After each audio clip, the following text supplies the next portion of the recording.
So hi everyone, welcome to the weekly Dharma gathering. My name is Anne McCready Heinen, and I am one of the hosts of weekly Dharma gathering.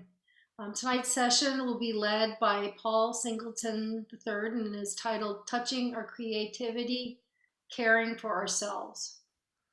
And Paul will be looking at the interplay between meditation and creativity and the role creativity plays in community care. And there is going to be, Paul's going to offer a short origami folding demo as part of the talk. So you might want to have on hand a sheet of printer paper or perhaps a magazine cover if you would like to participate. And we'll also close with a Q&A session. Tonight's session will be recorded, so if you prefer not to be seen, I invite you to take off your camera feature, turn off your video feed, and also note you'll be recorded when you are asking a question. The recording of tonight's gathering can be accessed within 48 hours at the Weekly Dharma Gathering website. You'll receive an email notification once it's posted. Throughout the evening, I encourage you to put any input, like questions, comments, etc. you might have in the chat box. And so to introduce Paul, they is a multidisciplinary artist, art therapist, and meditation teacher.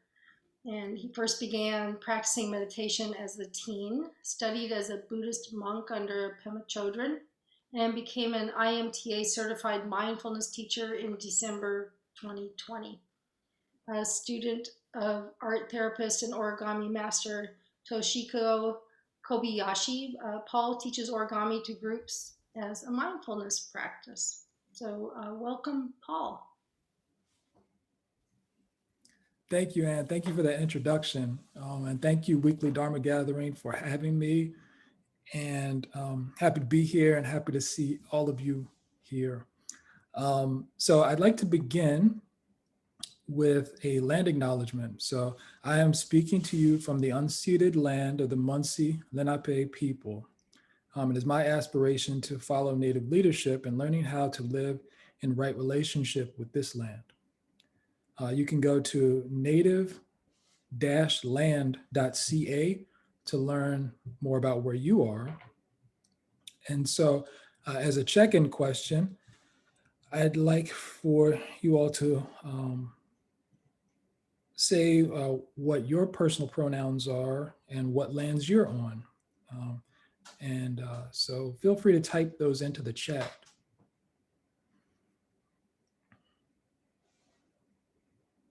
And welcome, Shreya. I see that you're in transit. Glad that you're here, landing.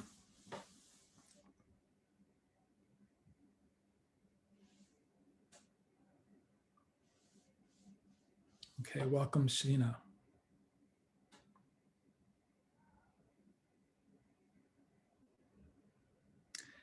Okay, so, and I'd also like to acknowledge the practice and teaching lineage that these teachings that I'm offering are coming from. So I am an African-American sharing the Dharma.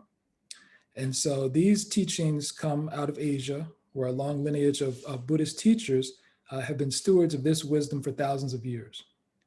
And it is important to acknowledge the Asian cultural roots of mindfulness practice. The practices of mindfulness were developed over 2,600 years ago in Nepal. And what I will present today has been passed down and transmitted through cultures in India and Tibet and China, Vietnam, Thailand, Japan, and more. And so before I share what I have learned, I wish to first thank and honor and pay respects to the source, to this lineage of Asian practitioners who have been my teachers. And here in the United States, we get to be the beneficiaries of Asian cultural contributions of mindfulness practice and Dharma. So the theme of tonight's talk is touching our creativity, caring for ourselves.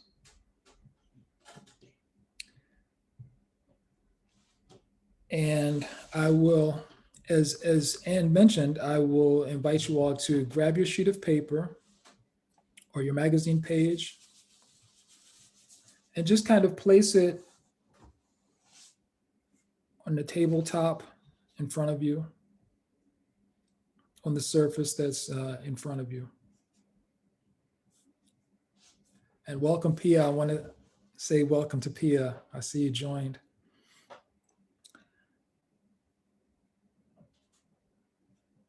And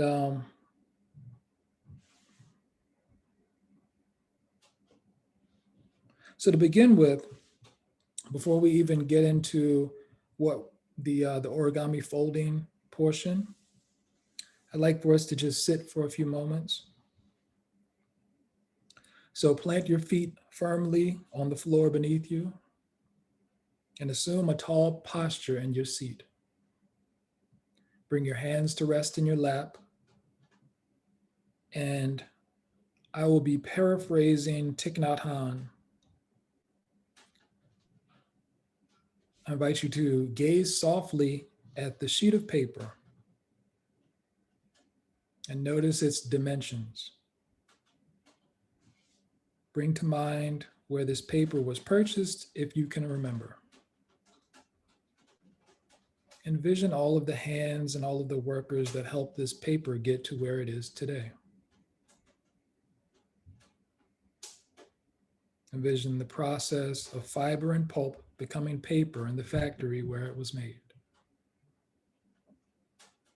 Envision the hands tending to the paper making machines.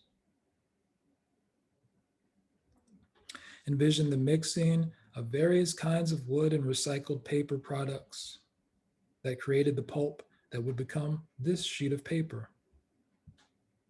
Envision the logs of wood being turned into mulch and then into fine pulp. Envision tree trunks being turned into logs. Envision the stacks of tree trunks traveling by truck from the logging site to the factory. Now envision the forest where the trees grew that would contribute to this paper. Envision the rains that nourished the roots of these trees. Envision the sunlight that enabled these trees to grow. Envision the tiny sapling sprouting from a tiny seed in the soil.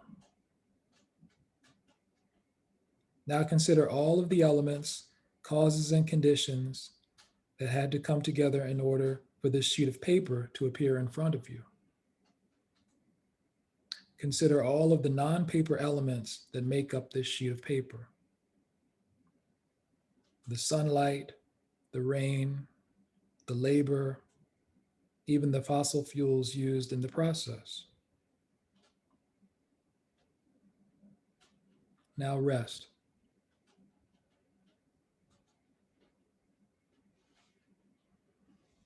With your hands in your lap, and you can do this with eyes closed or eyes open, however you feel comfortable. Let's do a practice that I learned from meditation teacher Nick Kranz. And so Nick likes to teach this 10-finger breathing technique. So with your hands just rested kind of in your lap on your thighs, on your next inhalation, as you inhale, gradually press into your thigh with your left pinky finger. Apply light pressure with your finger. And as you exhale, release the pressure slowly on the out breath. On your next in breath, gradually press down with your left ring finger. Applying light pressure, and then breathing out, release the ring finger press. Continue doing this with all of your fingers moving from your left hand to your right hand until you have pressed and released all of your fingers, ending with your right pinky. Synchronize each press and release with your breathing.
Okay, now let's begin folding. So we have our sheet of paper.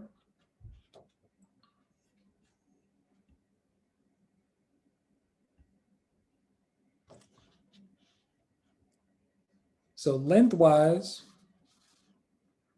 fold it in half, hot dog style. I don't know if anybody still says that, but if it makes sense.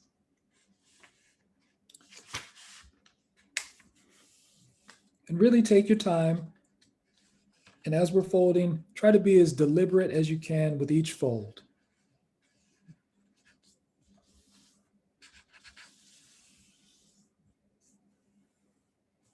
Breathing out as you crease.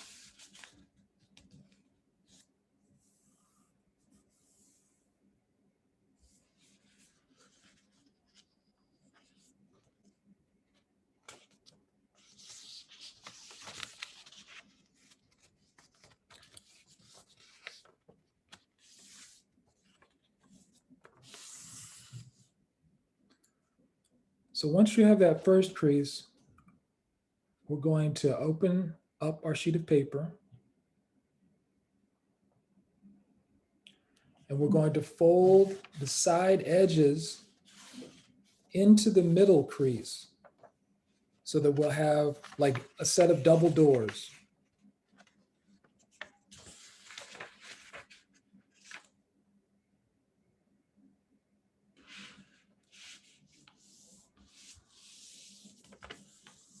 And just really take your time with each crease, noticing your breathing, noticing the pressure of your fingers going into the paper pressing into the surface.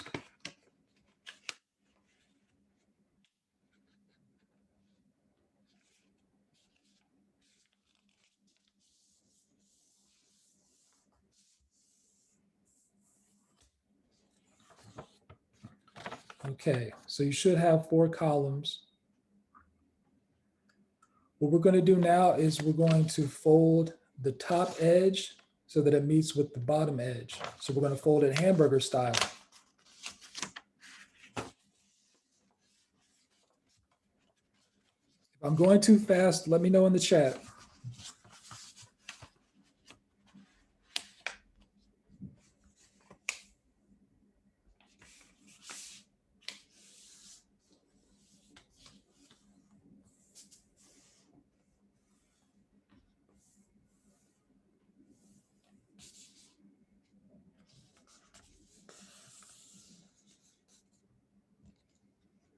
Okay, so we'll open that up, undo that fold. And what we're going to do now that we have this crease in the middle, we're going to fold the top and the bottom into this middle crease.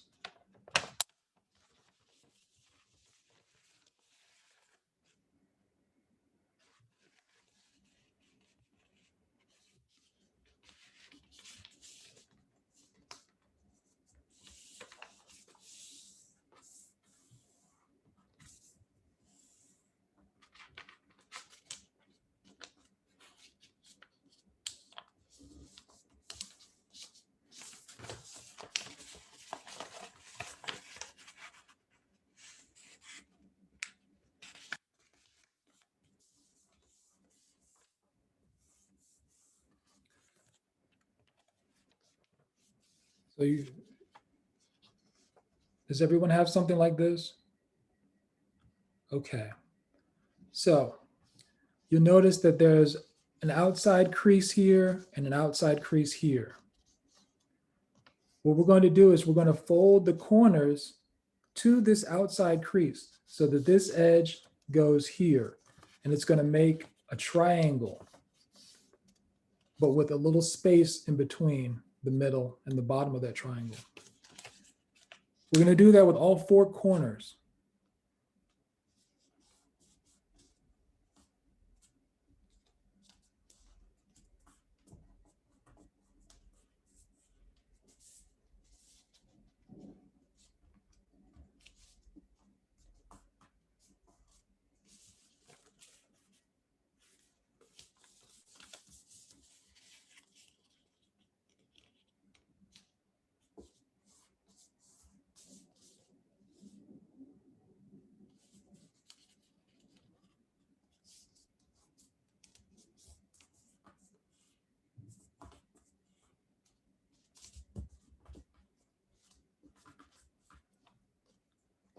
Shreya, I'm so happy that you brought friends along. That's so cool. Okay, so once everyone has something like this, what we're going to do is you'll notice that there is this lip that goes all the way across the middle. There's two lips actually. What we're going to do is we're going to fold these up so that this little space covers the bottom of these triangles, the bottom edge. So we're going to fold it all the way across. Okay. As far as it'll go.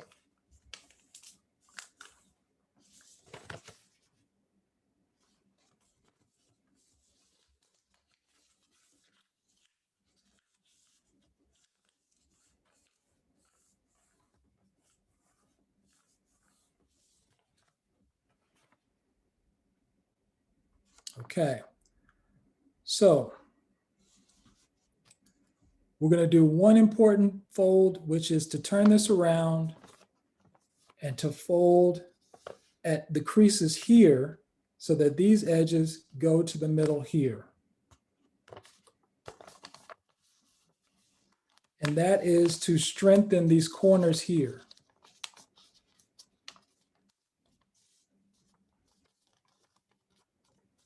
So what I did was I turned it around and then folded these backwards.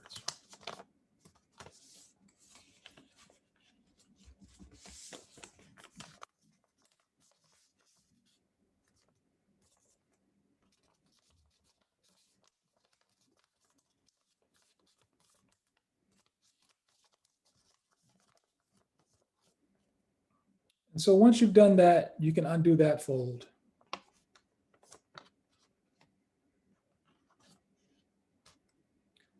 Now, the last step is this. You'll notice that there's pockets where those lips are. And we're just going to use our fingers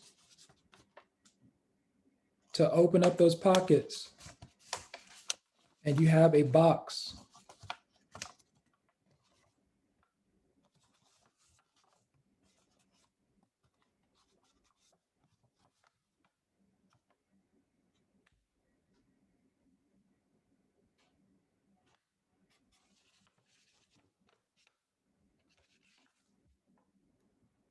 Looks good, Pia. Nice, very nice.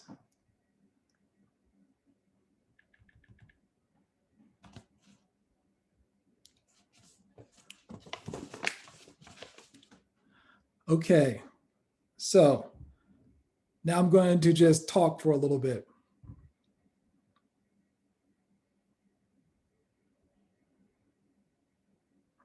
Oh yeah, I wanted to say that if you were using a magazine page, whatever the image is that's facing up on the table when you start folding, that's going to be the inside of your box. So that's going to be whatever's here.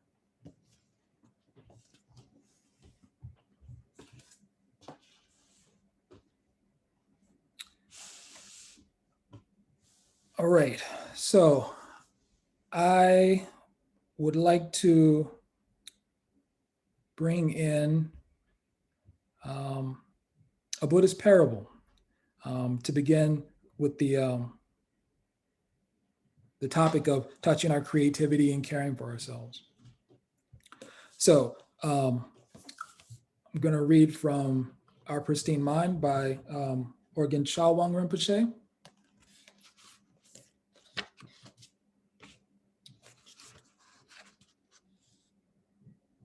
So this is the parable of the old man and the treasure, which was taught by Bodhisattva Maitreya.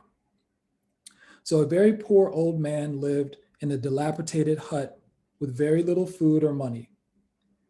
He had barely enough each night. He had barely enough to survive. His only possession was a lumpy, uncomfortable bed. As he lay each night on that bed, he stayed awake in great pain at the thought of all that he lacked. I'm so poor. I have nothing. He was depleted with fear and worry. As the old man struggled every day to beg for enough food or coins to survive, he fantasized that he could one day be rich. At the end of each day, he returned to his hut, often empty-handed, exhausted from begging for food or work. He sat despondently on his lumpy bed and wallowed in the agony of his poverty. He spent his entire life this way. Sadly, the old man did not know that while the outside world did not provide him with what he wanted, right in his own home, hidden under his rickety old bed, was a trunk containing a huge treasure, enough to provide for him throughout any hardship. The old man was so busy thinking of himself as destitute and looking for wealth in the world outside that he never explored the very space he occupied most of the time. If only he had looked carefully under his own bed, he could have realized that he had always been rich. Then he could have enjoyed the treasure that had in truth always been his from the beginning. I wanted to share this parable because I want us to think of our creativity as being that treasure chest. Just like the old man in the story who was unaware of what he had, many of us have come to believe that we do not possess any creativity. We can so easily get swept up in simply trying to survive late stage capitalism that we can at times forget to consider our gifts. Each of us possesses creative gifts that are treasures just waiting to be shared and enjoyed. Do not waste your time like the old man hustling for fulfillment in samsara. So, what exactly is creativity and how do we access it? So, I'd like to read from Resilience by Linda Graham. And there's this really great paragraph that I just wanted to share. The psychologist Mihaly Csikszentmihalyi suggests that flow is the sweet spot of mental activity between too much anxiety or stress and too much boredom. Flow happens in the default network mode of brain processing, the source of the brain's creativity. And creativity is a special form of procedural learning, exploring what's not yet known, not yet manifested. Any creative endeavor, stream of consciousness journaling, process painting, mixing ingredients together without a recipe, making up a new game with your children, pushes the functioning of the brain into new territory and puts the brain in a state of flow. That puts new brain cells to good use. Curiosity can be an important part of creativity. Following one idea, one turn in the road after another, with open-minded interest and without preconceptions or judgment.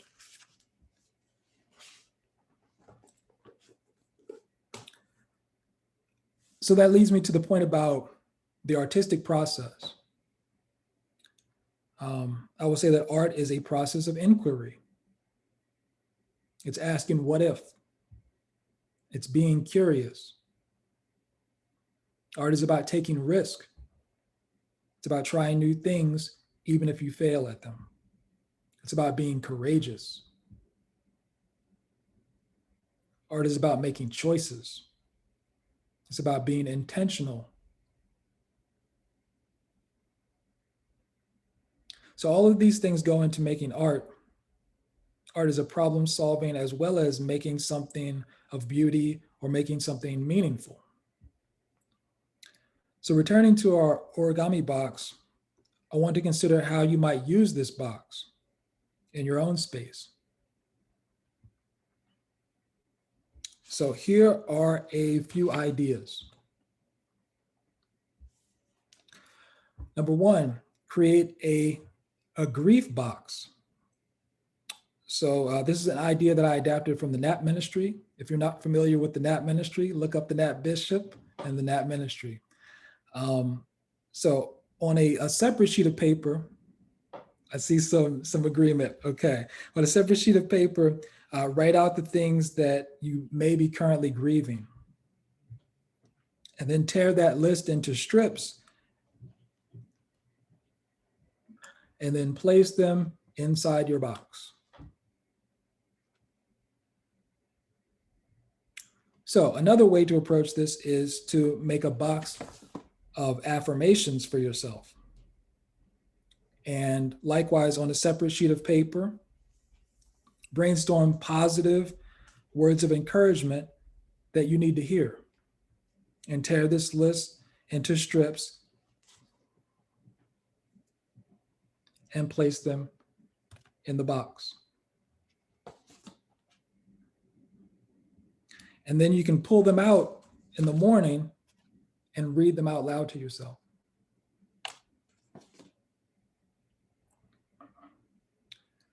Another way to approach this would be to take stock of your accomplishments.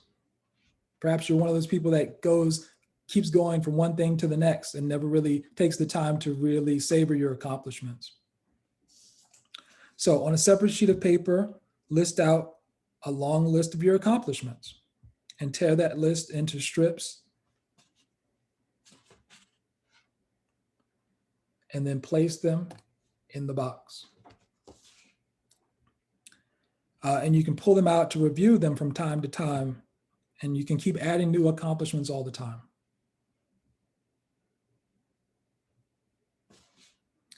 And if you have two boxes, you can place one on top and it makes a lid. They kind of fit together.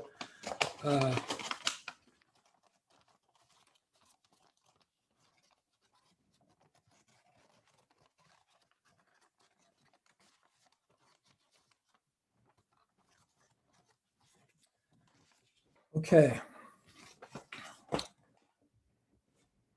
And then the last thing I wanted to say is that our collective liberation is a generative creative process. So I'd like to share a story from my own life. I went to college in Richmond, Virginia. In Richmond, there is a little park called Monroe Park. The park sits across the street from where my freshman dorm was. And every Sunday afternoon, a group called Food Not Bombs would serve meals in Monroe Park to people experiencing houselessness. So I started off helping Food Not Bombs by serving meals in this park. And then I joined in the cooking and preparing of the food. And so like at the end of every business day, American businesses throw out whatever food they're unable to sell, like grocery stores, restaurants, that sort of thing. So this means a lot of good food goes to waste.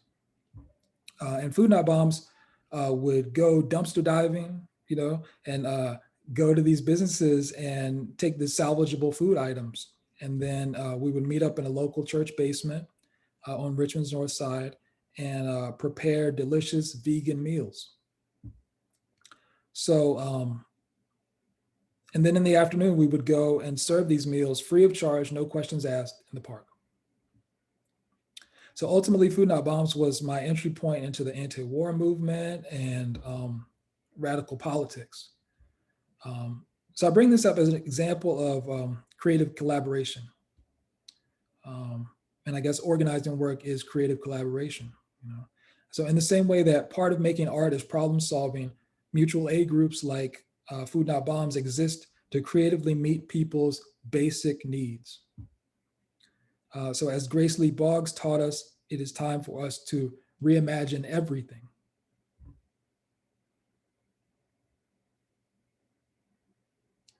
That's my talk. So I'll open it up to questions.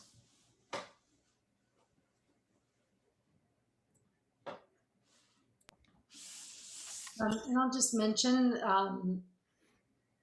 that when you're asking a question, which you're also, I believe, welcome to do so in the chat.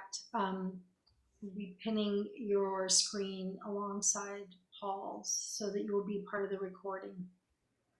Just to let you know that in advance.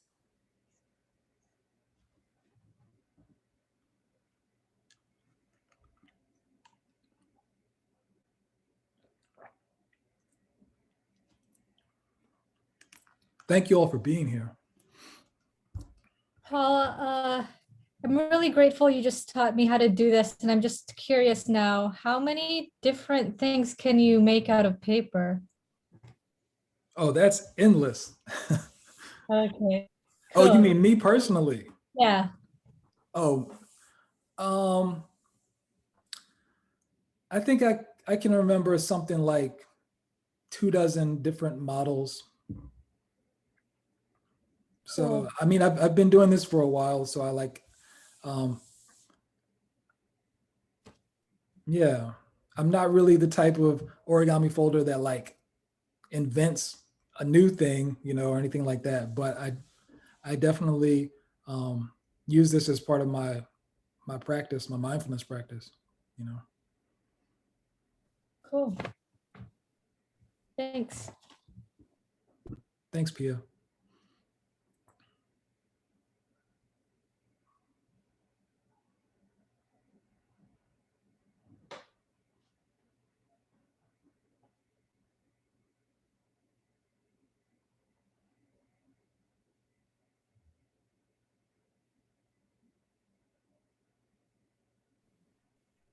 Hi, Paul. Just want to say thank you so much for this practice. It's such a great change from the usual talks that we have here. It was cool to do paper folding. Haven't done that in years. So that was pretty exciting. I am curious, like, how did you decide to like mix origami or just mix art in general with mindfulness? That's a great question. Thanks, Sheena. I was so I through studying art therapy, I was an art therapy intern, and my supervisor just happened to be like an origami artist, you know. So like origami kind of became the main way that we were making art in a psych hospital here in the New York City area, and I was putting together a program for some middle schoolers, and I wanted to kind of find a way that would engage them in mindfulness. And so origami just seemed like a great way to kind of get them interested and involved in a mindfulness practice. And so that's kind of where it began for me in 2015.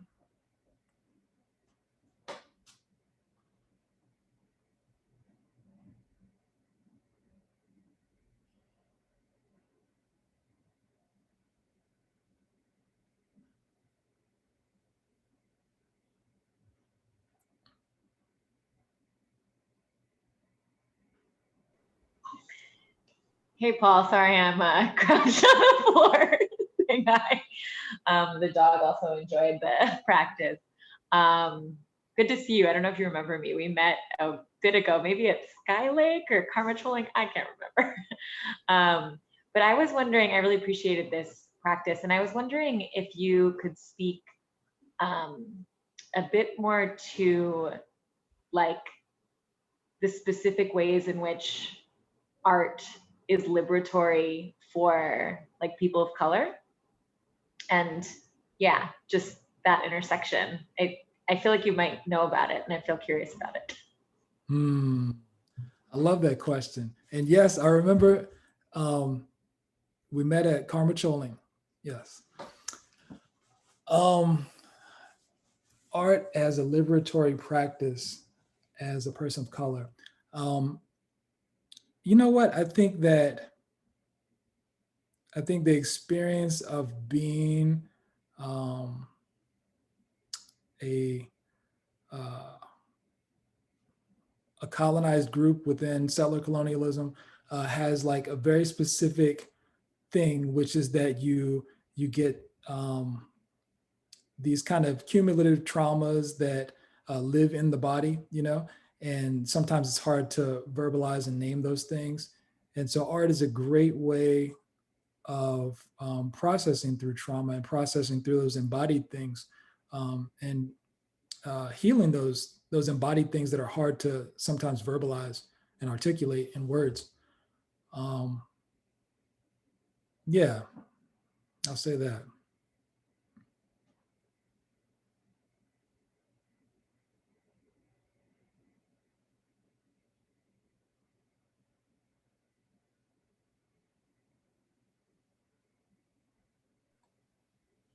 Hi, Paul. Thank you so much for the practice. It was fun. Made me feel like I was a little kid again. And I have a question. So, what do you suggest?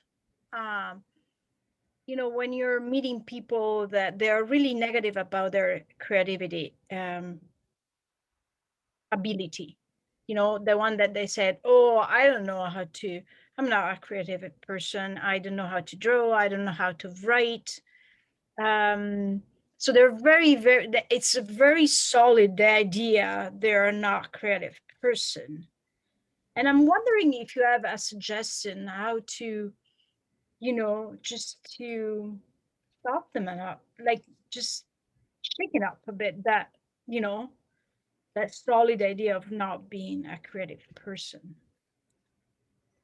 Yeah, thanks for that, Anita. Yeah, I think from what I gather and from my own understanding is that um, we start off open to new things as children, and that kind of gets like beaten out of us, you know, over time, you know. And so I think the message that, you know, perhaps you tried to um, create something early on in life and you got the message that, oh, that's no good. And so I think that becomes like an old story that kind of replays over and over again in people's minds that,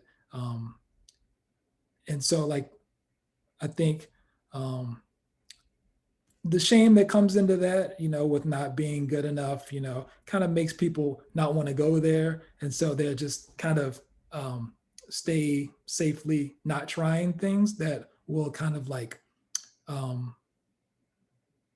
expose the inadequacies, you know? And so I think,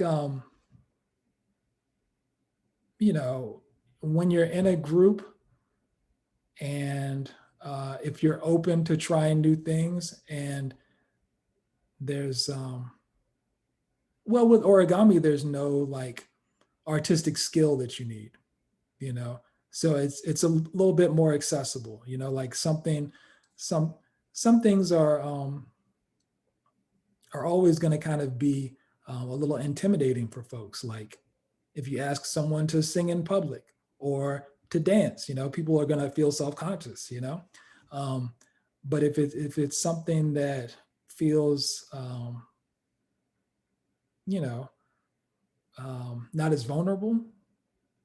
I think folks are more likely to give it a try, you know.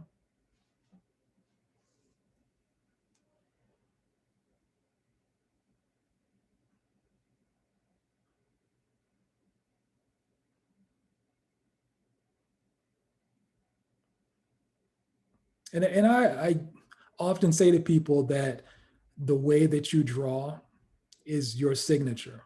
You know, it is, you know, it's unique to you, you know, so there's no such thing as a bad drawing.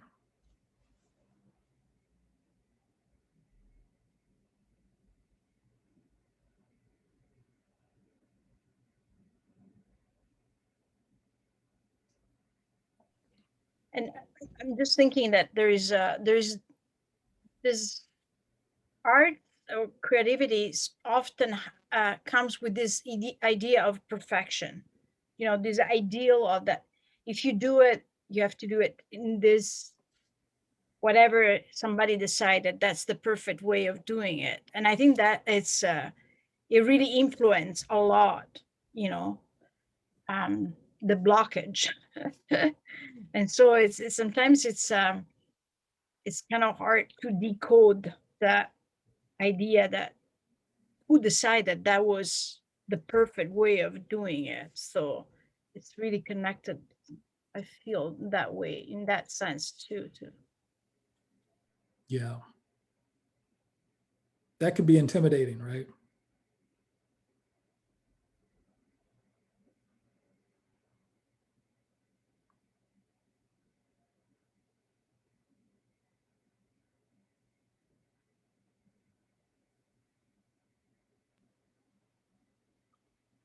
Paul, um, along those lines, like if we are, like I personally experienced some obstacles around certain creative endeavors. I'm just wondering, like, if there's like, using mindfulness, if there's a way that you would suggest maybe softening around that, maybe, or um, I don't know, meeting it in a way that would permit whatever the creative activity is to unfold. Um,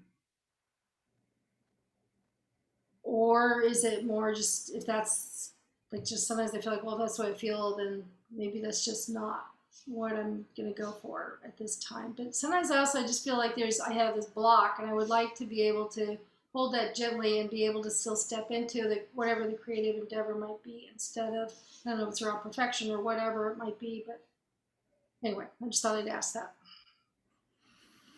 Yeah, no, I think that speaks to that passage about flow, that idea of, you know, kind of stepping back from the preconceived notions and judgments, and um, just being a little bit courageous to step out. Mm-hmm. Yeah, stepping out more into the flow. Thank you.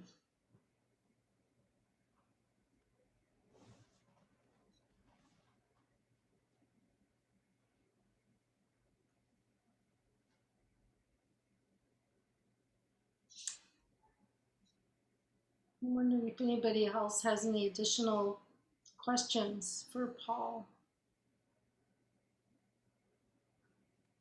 or if um,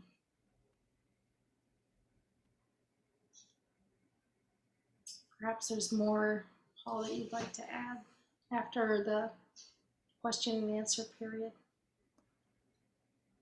Um, yeah, I guess I didn't really prepare anything else. No, it's quite all right. That's all there usually is. I just thought I'd just ask in case. I don't know if it brought up anything else beyond all the wonderful answers you already provided, but I just ask.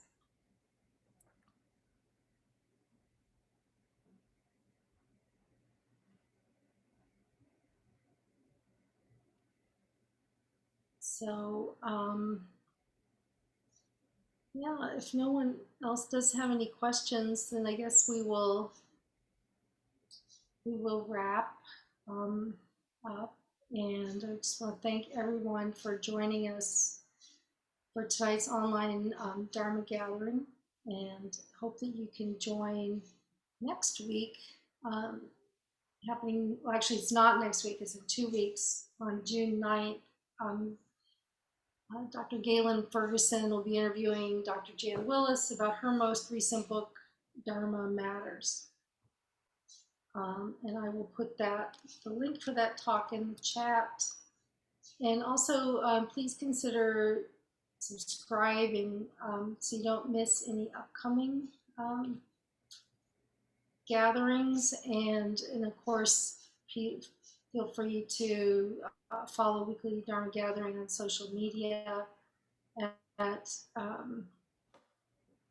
sure probably people here might already know, but it's on Instagram at Weekly Dharma and Facebook at Weekly Dharma Gathering. And I'll pop those in there too, just in case. Whoops, no, I didn't. I popped in the same one. But anyway, you can go with what I just said there. Just looking for Weekly Dharma on your favorite social media platforms. I had a question come up. Is that okay if I ask? Yeah, that'd be great. It just came to mind as you were speaking about flow, Paul, and I wanted to see what you thought, but now I'm just seeing it like there seems to be a parallel between tapping into creativity and having also engaging a sense of detachment, and that's how you enter a flow.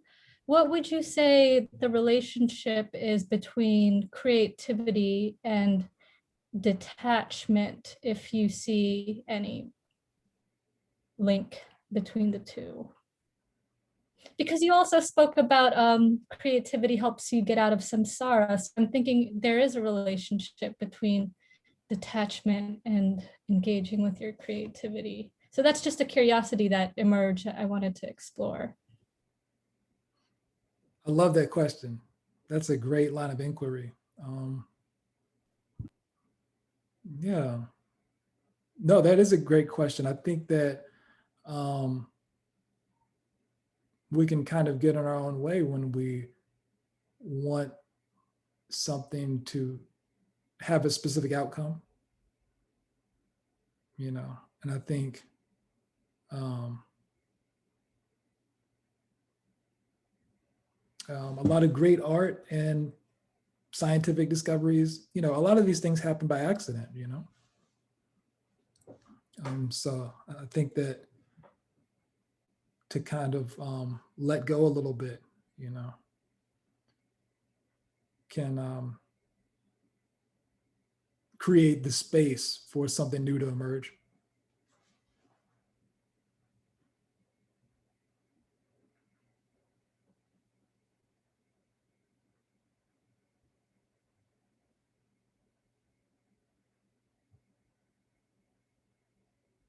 And it's kind of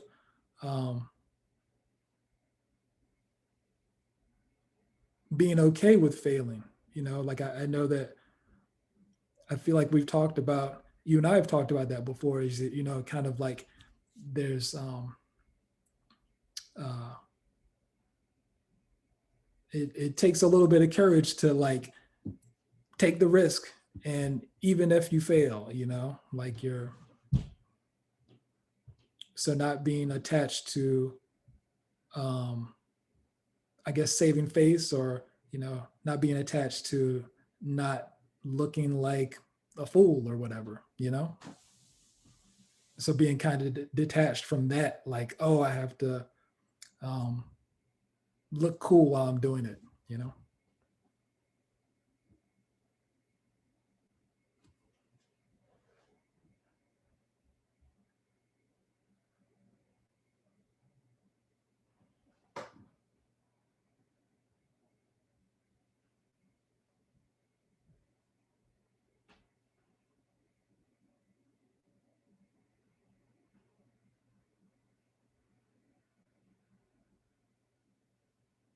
I suppose there's real freedom and liberation in that as well, you know.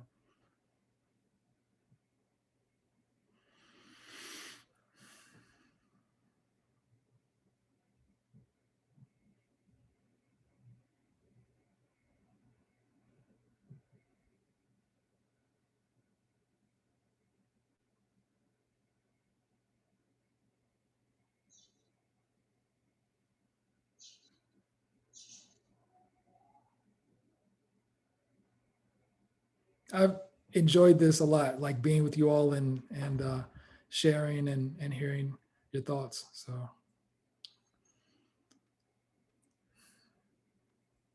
Thank you. Thank you so much, Paul.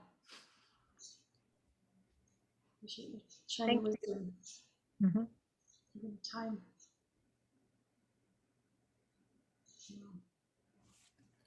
It was a good evening. Thank you. Bye.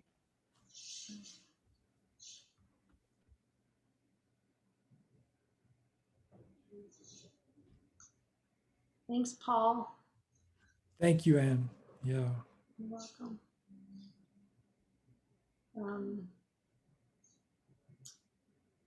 I think the recording will be up in a day or two if you're so inclined to want to watch it or share it or anything. So,